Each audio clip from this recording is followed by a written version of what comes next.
नमस्कार, स्वागत आहे तुमचं अर्चनाज रसोईमध्ये। आज मी तुम्हाला दाखवणार आहे एकदम झटपट होणारी रेसिपी।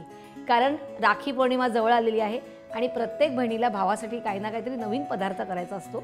तर आज मी तुम्हाला दाखवणार आहे कोकोनट अंजीर बॉल्स। त्यासाठी बघत राहायचे अर्चनाज रसोई।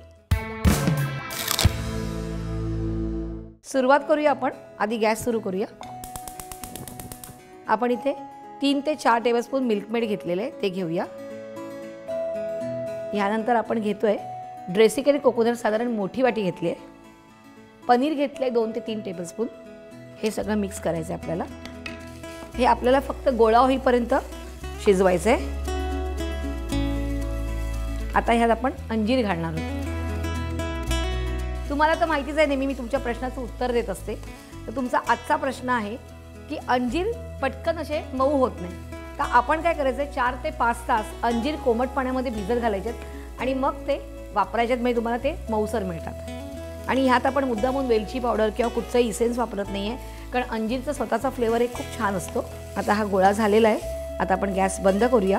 पूर्ण असं एकत्र झालेलं आहे आणि हे थंड होऊन द्यायचं आहे। थंड होईपर्यंत एक 5 ते 10 मिनिटं वाट बघूया।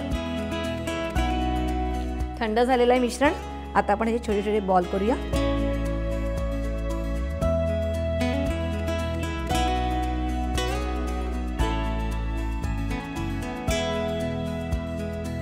आता आपण ह्याच्यावरती पिस्त्याचे काप लावूया, कारण कुठचीही गोष्ट डेकोरेशन केलं की जरा छान दिसते आणि त्या पांढऱ्यावर पिस्ता खूप छान दिसतो।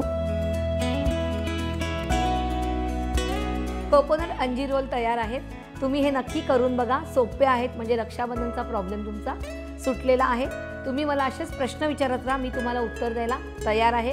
आणि तुम्ही काय केलं, सबस्क्राइब केलं कुठे, इंडिया फूड नेटवर्कवर। आणि अशाच काही छान छान रेसिपीसाठी मला मस्त फीडबॅक द्यायचा आहे आणि बघत राहायचं आहे अर्चनाज रसोई।